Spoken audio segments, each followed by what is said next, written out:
Isang ina ang lumapit sa programa para idulog ang kanilang pangangailangan sa araw-araw at upang magkaroon ng maliit na kabuhayan para sa kanyang pamilya na nakatira sa sementeryo.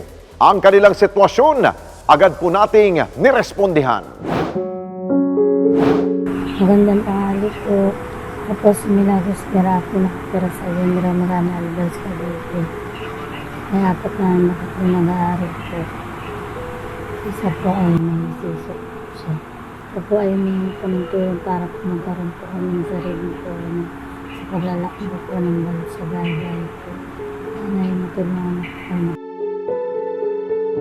Ito ang ipinadalang video sa programa ng isang ina mula sa General Mariano Alvarez sa lalawigan ng Cavite para magparesponde sa kasalukuyan nilang kalagayan. At ayon pa kay Milagros, tumutuloy sila sa lugar kung saan dapat walang nakatira, sa sementeryo. At upang mas maunawaan natin ang kanilang kasalukuyang sitwasyon at ang paraan ng kanilang pamumuhay sa sementeryo, agad natin silang binisita sa kanilang lugar. Agad tayong isinama ni Milagros sa kanilang tahanan.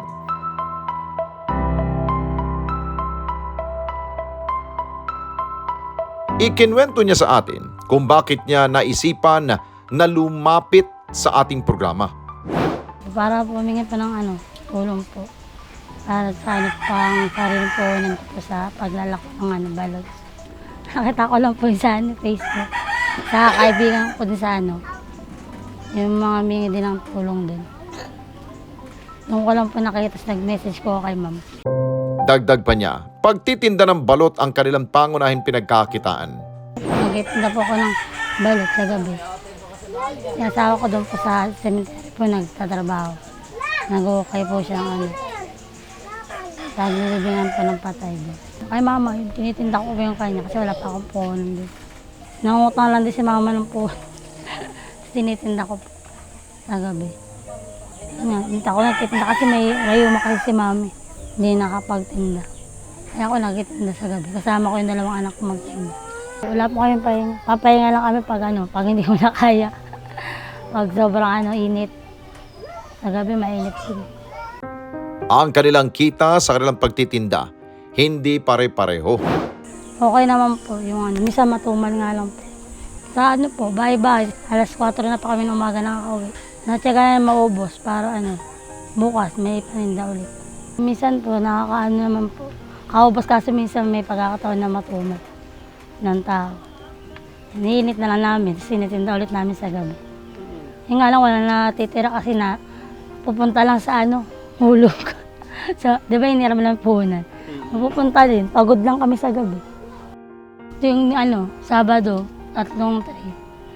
Pag lang, 2, ganun. Total tray mga ilang piraso yun? 90 piraso. 90 piraso? Napapaubos naman namin. Binibenta na namin ng 25. Akin yung 5.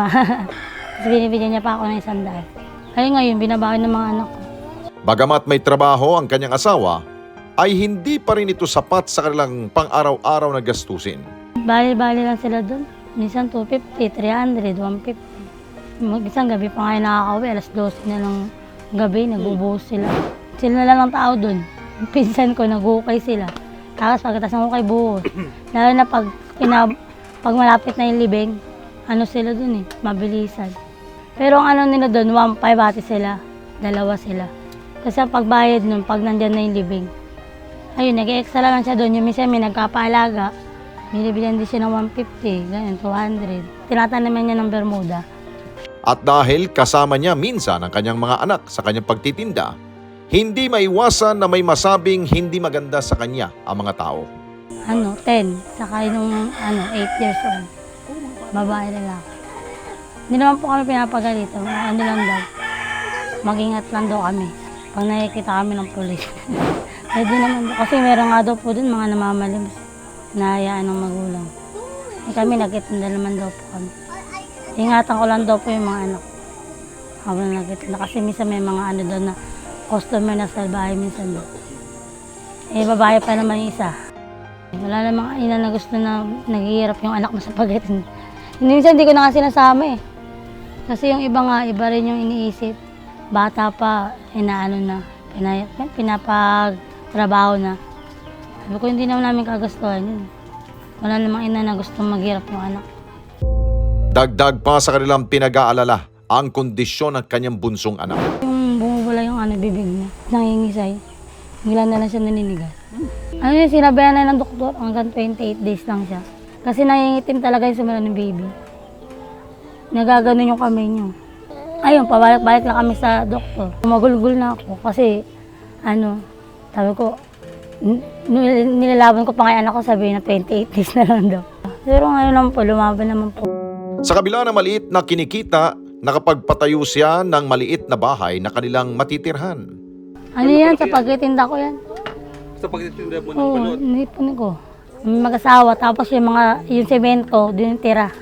Yung tira sa pag-ano niya bubuo. Tapos may nagbigay din ng tulong, 2,000, pinandagdag. Nakatayo kami. Dapat nangupahan lang kami dyan, giniba. Pinuwa yung mga kahoy ng may-ari.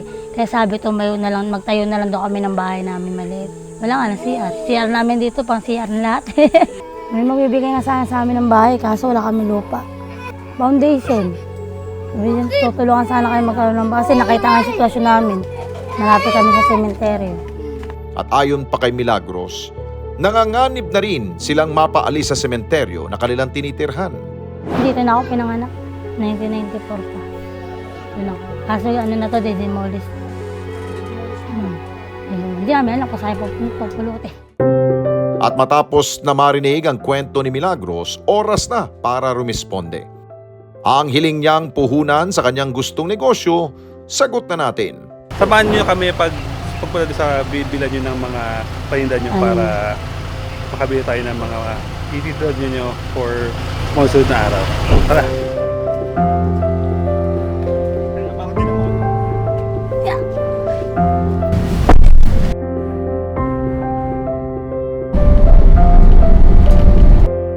Pagdating sa palengke, dumiretso na tayo sa pinag-aangkatan nila ng mga balot, penoy at itlog ng pugo. Balot, penoy, pugo, tapos sa halagang 5,000. Kaya ba yun?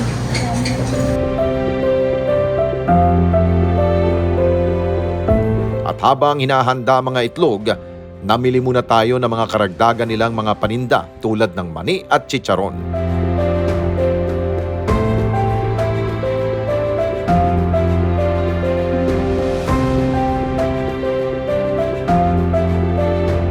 Lubos naman ang pasasalamat ni Milagro sa responding hatid natin sa kanilang pamilya, ang simpleng kabuhayan na maaari lang sama-samang palalaguin.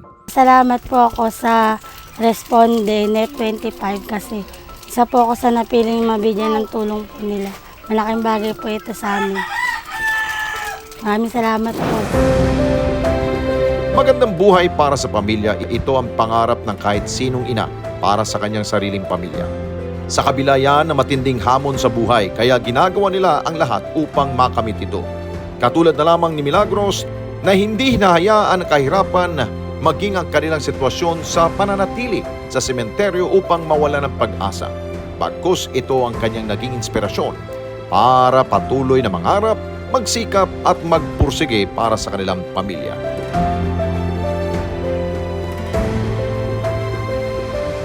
Mga karesponde natin dito sa Net25, umabot na po ng 1 million subscribers ang ating YouTube channel. Kaya naman, masaya kami na ibahagi sa inyo na natanggap na natin ang YouTube Gold Play button. Dahil po yan sa walang sawa ninyong pagtangkilik sa mga programa ng Net25, lalong-lalo na po sa Responde Mata ng Mamamayan. Kaya naman, congratulations po sa ating lahat. Keep on sharing, mga karesponde. Gawin nating viral ang bawat content natin ng pagtulong at pagresponde sa higit na nangangailangan. Maraming salamat po sa inyong lahat. Mga kababayan, salamat po sa inyong pong pagsubaybay sa Responde Mata ng Mamamayan. Para mapanood pa ang iba pa naming pagresponde sa ating mga kababayan, i-click lamang ang subscribe button at i-follow lamang ang Net25 social media pages at Net25 TV.